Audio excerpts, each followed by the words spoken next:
السلام عليكم ورحمة الله تعالى وبركاته. الحمد لله والصلاة والسلام على رسول الله وعلى آله وصحبه. نسأل الله تعالى أن يفرج همنا وأن ينفس ضيقنا وكربنا وأن يعافينا في ديننا ودنيانا، اللهم آمين يا رب العالمين. وكما العادة نبدأ هذا اللقاء بتاج الذكر: لا إله إلا الله وحده لا شريك له، له الملك وله الحمد، يحيي ويميت وهو على كل شيء قدير. اللهم أعنا على ذكرك وشكرك وحسن عبادتك. أخواتي الفاضلات والكريمات، مرحبا بكم معايا في الفيديو ديال اليوم. إن شاء الله اللي غادي يكون فيديو محفز، كله طاقة إيجابية وكله فيه طرد السلبيات بإذن الله. إلا كنتي داخلة في حالة اكتئاب وكان عندك ديبرسيون وكنتي حاسة براسك مهمومة ومغمومة ومكتئبة، يا أختي أجي اليوم إن شاء الله نديرو يد في يد بحال هكذا كيف ما كنوعدكم دائما، ونتعاونوا مع بعضياتنا ونساعدوا بعضياتنا باش نخرجوا من هذه الحالة هذه. ودائما شعارنا ان شاء الله باذن الله النشاط والحيويه والتحفيز والامل باذن الله في الحياه. ما حدنا على قيد الحياه وما حدنا قادرين نتنفسوا، ما حدنا قادرين نخرجوا ونتمشاو، فالامل كله بين يدينا والامل كله قدامنا. خصنا فقط نحتضنوه هذاك الامل وندخلوه هنا القلب ديالنا. الامل في الله دائما موجود، وباذن الله والتوكل على الله غادي نوصلوا لداكشي اللي باغيينه. باذن الله والتوكل على الله غادي نطردوا الحزن والاكتئاب من حياتنا. اليوم الاكتئاب هو واحد الوحش كبير كيدخل لحياتك، كياكل لك حياتك، كيبدا ياكل طرف بطرف حتى كيتعمق معك لداخل وكيدمرك. الاكتئاب والتفكير الزائد والوسواس القهري والتخمام وكثر التفكير. شوف، حنا سبحان الله عندنا واحد القاعده كنتمشاو عليها: عندنا الحزن والهم والغم، وهاد الثلاثه هادو كيتفارقوا. الحزن شنو هو؟ دائما ما نحزن على شيء فاتنا. شوف، ما عمرك ما كتحزن على شي حاجه جايه ولا عايشه، ديما كتحزن على الماضي. علاش ما شريتش، علاش ما جمعتش الفلوس، علاش ما ربيتش ولادي، علاش ما سافر، علاش ما كليتش، علاش ما لبستش، علاش ما قلتش، علاش ما رضيتش. دائما ما كتلقى الانسان حزين على الماضي ومهموم على المستقبل. دائما كتهز الهم المستقبل. بغيت ولادي يكبروا، بغيت ولادي يقراو، بغيت ولادي يوصلوا، بغيت نشري الدار، بغيت نشري السياره، بغيت نبرا، بغيت ديما كنهزو الهم المستقبل. والغم كنعيشوه في الحاضر. دائما كتلقى الانسان مغموم وعايش في الغم وفي الكآبه ونفسه مضيقه عليه. مالك افلان مغموم؟ ما عرفتش مالي، ما عرفتش. الانسان سبحان الله في هاد ثلاثه ديال هاد المواقع ديال هاد المثلثات حنا كنعيشوا فيهم في الوسط. ديما الهم الغم الحزن، الهم الغم الحزن. هادشي كله خليو على جنب، عندنا ما نديروا به. هاد المثلثات هاد ديال الهم والحزن والغم غادي نحيدوا علينا. شوف، الانسان النفسيه ديالو ضروري شي مره ما كتمرض، ضروري ما كتدمر بحال الاعضاء ديال الانسان. ضروري الجسد ديالنا ما تيمرض، ضروري كتمرضي بحلاقم، برواح، كيحرقوك كلاوي، مصران، معده، ودنين. فكذلك النفسيه حتى هي كتحتاج للطبيب، اما طبيب نفساني اما انت كتخرجي راسك من هذيك الحاله. فمثلا مرضتي فضروري ما كتحتاجي واحد الفتره ديال نقاهه تما الجسم ديالك استعد الحيويه ديالو، اولا كتاخدي عشوب اولا كتمشي للطبيب. فكذلك النفسيه، اما كتحاولي تخرجي راسك من هذيك الكآبه، سينو غتمشي للطبيب وتاخدي الدواء. اذا فالشعور بالحزن والفراغ عادي، هو استجابة إنسانية طبيعية لأي خسارة، سواء في العائلة ولا في العمل ولا في الأصدقاء. فطبعا رد عادي من النفس أنها تشعر بالحزن. مع المدة ضروري كتخرج من هذيك الحالة وكترجع طبيعي كيف ما كنتي، يعني كتنسى. بعض المرات كاع كيوليو يجيوك هذوك الذكريات، ولكن كتلقى راسك أنك استفدتي منهم وكيعلموك كيفاش تتعايش، كيفاش تعيش وتعايش، وكيفاش تستافد من هذاك الشيء اللي داز عليك. لكن الاكتئاب يبدأ بعد عدم معرفتك لتجاوز تلك الأحزان، أو ممكن حتى يجيك الاكتئاب بدون سبب فتصبح منخفض المزاج، يعني ما عندكش الخاطر أبدا.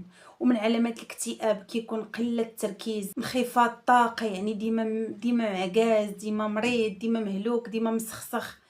كما قلت لكم عدم التركيز، فقدان الشهية، الشعور بالذنب، قلق من كل شيء، القلق على المستقبل. فقدان لذة الحياة، فقدان الاشياء اللي كنتي كتستمتع بها من قبل ما كتبقاش تستمتع بها. مثلا كنتي كتستمتع بالمطالعه، كتستمتع بالتليفون بالتلفازه، ما كتبقاش تستمتع بهاد الاشياء. كنتي كتستمتع انك تخرج مع صحابك، كتبقاش عندك اللذه لو بليزير ديالك في دوك الاشياء، ما كتبقاش. يعني كتفقد الاهتمام بالحوايج اللي كنتي كديرهم من قبل وكنتي كتلقى فيهم اللذه ديالك، ما كتبقاش ديرهم. قله النوم كما قلت لكم، قله الشهيه، ولو حتى يجيبوا لك الدنيا وما فيها ما غتحش باللذه د الحياه وبالمتعه د الحياه، وما غتستمتعش بداكشي اللي بين يديك، ما غتحش بالفرحه، ما غتحش بالضحكه. كنتمنى الناس اللي عندهم هذا الشعور هذا يكتبوا لي في التعليق واش فعلا كتحسوا بهذا الشيء، لانه صعيب. وانا مريت بهذه التجربه، راه كنت كنقولها لهم نيشان، كنقول لهم لو كان جيبوا لي ما عرفت شنو ما غنحش باللذه. كانت ابسط الامور كتفرحني، مثلا غير في العشيه كنسالي الشغل ديالي وكندير في العشيه واحد الكويز ديال اتاي، كنحط لي كتب الله وكنشعل داك الافلام القدامين والمسلسلات القدامين والسيتكومات القدامين، وكنبقى نراجع الذكريات وكنبقى نتفرج في داكشي. اللذه ديالي في هذاك الشيء هو ان تكون الطبيله حدايا منزله ياك، ونكون كنتفرج ديك الاعمال القديمه ديال التسعينات وديال الالفينات، فهمتوا؟ مثلا سيتكومات. كان كيعجبني الحال، كنحس بواحد الشعور داخلي بالفرحه. لكن ملي مرضت ما بقات عندي الرغبه في حتى شي حاجه، حتى في التلفازه، حتى في انني نجلس مع وليداتي، حتى في انني نخرج، حتى في انني نسافر، حتى في انني نمشي بلايص زوينين. ما بقيتش كنحس بالسعاده ابدا، ما كنعرفش الضحكه اشنو هي، وكتولي تحس بالعجز والياس وانخفاض القيمه الذاتيه. يعني كتبقى تقول انا ما كنسوى والو، انا ما عندي حتى شي دور في هذه الحياه، انا ما كندير والو. صافي كتولي تفقد القيمه الذاتيه ديالك. فهنا الانسان كيسكن في الافكار السلبيه وكيوحل، كيبقى ديما عندك المزاج السيء، الافكار السلبيه، الحزن، التذمر. فكتاثر بابسط الاشياء. ممكن الناس الاخرين ما يتاثروش بها، انت كتولي تاثر، كتولي باغي غير تبكي، كتولي باغي غير العزله، تجلس غير بوحدك. اذن في هذه الحاله النفسيه ديالك كتدمر وكتفقد اللذه في الحياه وكتفقد السعاده، وكتولي لا قدر الله كتفكر في الانتحار. بزاف الناس اللي انتحروا كيكونوا مساكن دخلوا في اكتئاب حاد، فبالتالي كينتحر الانسان. الله يستر، الله يحفظنا ويحفظكم ويحفظ جميع المسلمين. داكشي علاش خصنا ضروري نخرجوا من هذه الحاله. فكيفاش تخرجي من هذه الحاله؟ اول شيء لازم تفكروا فيه، اول حاجه قبل ما نفكر لا في طبيب نفساني، لا في دواء، لا في علاج، لا في حتى شي حاجه، نفكر في الجانب الروحي. نفكر انه عندي امل في الله عز وجل اللي خلقني وخلقك وخلق السعاده وخلق الحزن وخلق الفرح وخلق سبحان الله الكون كامل، الكون وما فيه، الكون بأسره. فقادر انه يبدل لك حياتك من هكذا حال الى كذا حال. فالله عز وجل بالتقرب منه. شوف، حتى بلاصه ما كانت كتحسسني انا بالسعاده، حتى شي بلاصه فين ما مشيت. لكن واحد النهار تغديت ولبست حويجاتي، درت دريرتي، ديك الساعه ما كنتش كندير الدره، وتوجهت للمسجد في وقت ديال العصر. صليت العصر مع العيالات وبديت كنحس شويه، سبحان الله سبحان الله، بديت كنحس شويه بحال سبحان الله قسما بالله، بحال شي شعره او شوكه كانت عندي في الصدر ديالي هنا، وبدات تتسل وانا جالسه في داك المسجد وكنشوف عيالات جالسين كيقراو المصحف. هزيت انا المصحف وبديت كنقرا سوره البقره، وتما قلت انا نبدا نقرا شويه هنايا البقره ومني نمشي للدار نكمل، ريتها ما ختمت القران. عجبني الحال، بديت كنقرا. بداو العيالات كيمشيو، وعندي شي تصويره ما عرفتش واش المهم باقا عندي غادي نحطها لكم ديال المسجد. بقاو العيالات كيمشيو فحالهم، بقيت انا جالسه، من تما من العصر حتى المغرب. المسجد طبعا كيبقى مفتوح. صليت ثاني، بداو يجيو عاوتاني العيالات السلام عليكم، كي بقيتي لاباس كذا، العيالات هكا كيوشوشو قدامي. عجبني داك الجو، ومع بقيت جالسه شويه حتى طاح الظلام. صافي صلينا عاوتاني المغرب، وبداو عاوتاني العيالات كيقراو شويه القران وبداو كيتسلوا كل وحده كتمشي. فبقيت بداك الجو اللي عجبني تما، بقيت ثاني من المغرب حتى العشاء. كان شويه ديك الساعه الحال سخون. صلينا ثاني العشاء وانا نخرج مشيت بحالاتي، سبحان الله، بواحد الطاقه روحانيه وطاقه جديده عندي في قلبي. فعزمت مع سمعت تما العيالات قالوا على انه حيت داك النهار ما كانش عندهم، ما كانوش كيعطيو الحديث، وما كانش عندهم داك النهار ديال الحفظ. كانوا كيحفظوا واقيلا هما الخميس والسبت والحد على ما اظن، فكان لغدا ليها الحفظ. وقلت غادي نمشي نوض غدا ونقضي شغالي ونمشي، حيت اصلا ما كنتش كنقضي حتى الشغل كيف ما انا مولفه. صافي هذيك نضت لغد لي، عاوتاني مشيت للمسجد في الوقيته من قبل العصر مع الجوج، لقيت العيالات كيحفظوا، جلست ثاني كنحفظ معاهم وعجبني هذاك الجو، وجلست معاهم صليت العصر وجيت للدار. صافي وبقيت كذا، بقيت كنخرج راسي شويه بشويه بشويه بشويه. سبحان الله، داومت على سوره البقره الحمد لله، فكنت كنقراها يوميا يوميا، كنقرا سوره البقره. وبقيت كنقول يعني بحال درت في راسي انني غادي نحفظ. بقاو كيقولوا راه صعيب الحفظ ديالها لانه الايات ديالها تتشابه وكذا، فقلت انا ندير تحدي. شنو بديت؟ بحال اللي بديت كنشغل راسي بديك سوره البقره. سبحان الله، سبحان الله العظيم. الله عز وجل بغاني نخرج من هذيك الحاله بالقران.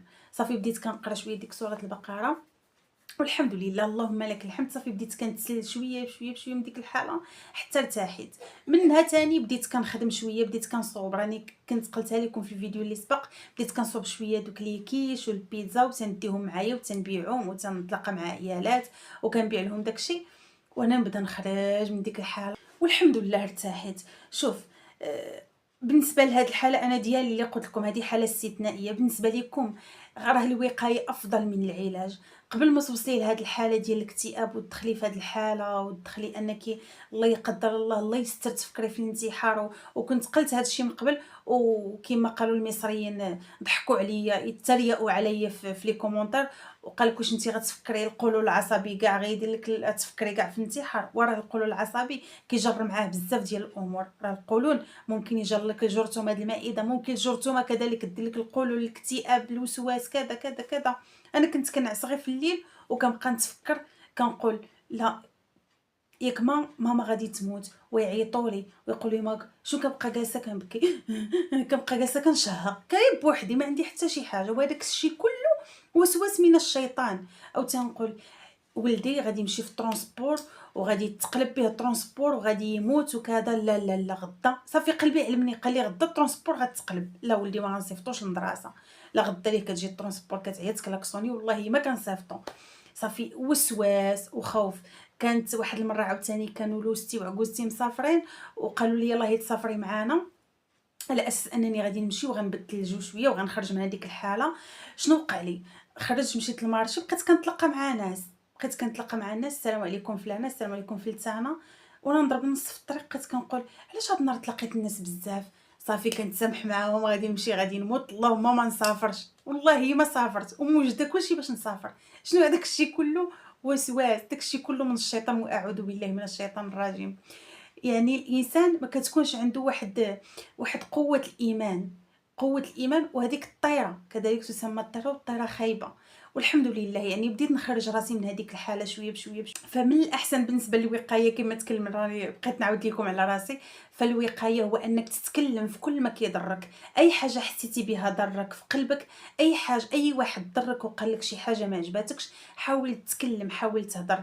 عندك مشاكل مع راجلك حاولي تهضري، الا عندك مشاكل مع الزوج ديالك حاولي تهضري فيهم، عندك مشاكل مع العائله ديالك حاولي تهضري فيهم، عندك مشاكل مع الجيران حاولي تهضري فيهم. فما تبقيش ديك الكبت وكتبقاي تخلي لداخل حتى كتمرضي وكتجيبيها في راسك وكتجيبيها في صحتك، وحتى شي واحد ما كيحس بيك. فهنا كيجي الدعم والدور ديال العائله. اكثريه لقيتي العائله ما واقفاش معاك في هذه الفتره هذه ديال الاكتئاب، كتلقي العائله ما مسوقينش لك، ما واقفينش معاك، هنا كتزيدي مازال طيحي وكتزيدي مازال تدمري. فهذا نداء كنوجهه لك انت، الا كنتي بديتي تدخلي في هذه الحاله حاولي تخرجي راسك منها. او ليله كان عندكم شي حد في هذه الحاله هذه ولاحظتوا عليه هاد التصرفات هذه، حاولوا تهضروا معاه وتحاوروا معاه وتسولوه مالك، شنو بيك، اش بيك، شنو خصك. ما تقولوش ومالك شنو خصك عندك كل شيء، ولا انت كيتفشش غير كذا. ما كاينش فشوش، هذيك حاله نفسيه. كما كيتمرض عضويا فضروري الانسان غادي يمرض نفسيا. اي واحد منا، اي واحد، حتى الا ما كنتيش مرضتي راه لا قدر الله الله يستر ممكن انك تجيك هذه الحاله. فعرف كيفاش تخرج منها.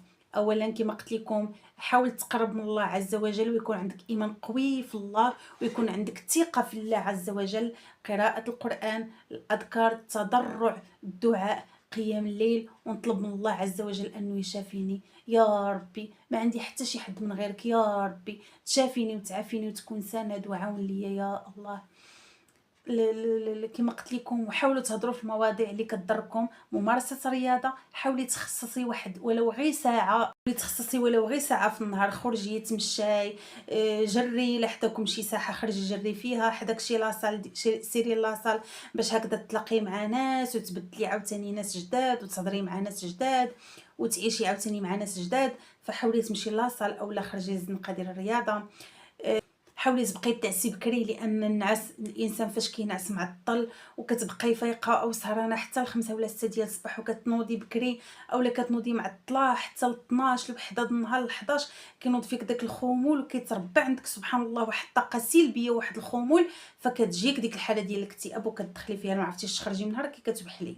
وإلا شفتي راسك تعمقتي في هذه الحاله هذه وما عرفتيش، فمن الاحسن تمشي للطبيب. سيري للطبيب، كيعطيك ادويه اللي كترفع مادة السيروتونين، كتولي تخدم باش كتساعدها باش توصل للدماغ، باش كتعطيك هذيك الحاله ديال السعاده وكتحسي بالسعاده وكتولي تحسي انك مزيانه. وما تقطعيش الدواء ديالك حتى يقول لك الطبيب قطعيه، لان الا جيتي وقطعتيه غتجيك واحد الحاله ثاني وحده اخرى ما يمكنناش نهضروا عليها. فمن الاحسن سيري ديري استشاره طبيه مع طبيب نفساني عادي جدا، كل شيء عادي، وحكي له على داكشي اللي عندك لداخل وعاودي له داكشي اللي كتحسي به، فراه طبعا غادي يعاونك. حتى الشكل كيلعب دور كبير في النفسيه ديالك. كما واحد نصيحه اخيره غادي ننصحها لكم، فإلا حسيتي براسك ما مرتاحاش ماشي هي هذيك، حاولي تبدلي من الشكل ديالك. بزاف ديال البنات كيجيو عندي وبزاف ديال العيالات ما شاء الله كيجيو عندي عيالات شعرهم طويل وزوين، كتقول لي قطعي لي شعري، كنقول اختي شعرك زوين علاش تقطعي؟ كتقول لي حنان انا راني نفسيتي مدمره خصني نبدل شكلي. كتقطع شعرها وتصبغو وتقادو، تولي وحده اخرى صافي كتخرج من الصالون عندي بواحد الحاله زوينه وواحد النفسيه جديده، كتحس براسها فرحانه وكتحس براسها وحده اخرى وكتعطي راسها قيمه وكتحس بالانوثه ديالها وكتعرف راسها انها فعلا امراه ماشي فعلا البيضات ديالي. حتى لهنا نكون ساليت معكم الفيديو ديال اليوم. نتمنى يا ربي في هذا الفيديو هذا تكونوا استفدتوا منه ولو غير شويه، وتكونوا خرجوا بامل ولو غير صغير باش يكبر يكبر يكبر يكبر يكبر يولي امل كبير ويعنقكم وتحسوا بالسعاده والفرحه. راه حتى شي حاجه ما تستاهل تكتئبي عليها وتدمري نفسك عليها وتبكي عليها وتسهري الليل عليها. كيف ما بغات تكون وكيف ما بغى يكون هذا الشخص، سواء شخص او خدمه او اصدقاء، فنفسك هي الاولى. نفسي ثم نفسي ثم نفسي. هنا تستخدمي واحد الحاجه سميتها النرجسيه وحب النفس. صافي، هنا ما تتعلقي بحتى شي واحد وما تفكري في حتى شي واحد، فكري في راسك. حتى واحد اختي ما يستاهل ديك الدمعه اللي كتهبط من عينك، حتى واحد ما يستاهل ديك لحظه غضب اللي كتغضبيها من اجله. راكي هنا كل ساعه كطيحي يا جوره من صحتك. راه الغضب والحزن والقلق والتوتر والاكتئاب والهم والغم قسما بالله حتى كيدمروا لك نفسيتك وصحتك بجوج، النفس والصحه. قسما بالله الى اغلب الامراض كتجي بهاد الاسباب هادو اللي ذكرت، امراض كتجي بيهم. اللهم اختي بعدي من المشاكل، بعدي راسك من حتى واحد ما يستاهل. خرجي دوري تساراي، عيشي حياتك كيف ما خلقك الله عز وجل انك تعيشيها، وعيشي في طاعة الله ورسوله لا لطاعة شيء آخر. شكرا لكم بزاف، نتلاقاو بإذن الله في فيديو جديد، فيديو مفيد. وخليو لي الحالة ديالكم وكيفاش كتحسوا في التعاليق بإذن الله. حنا هكذا يد في يد كنعاونوا بعضياتنا، كنساعدوا بعضياتنا، حيت حنا اللي حاسين ببعضياتنا. السلام عليكم.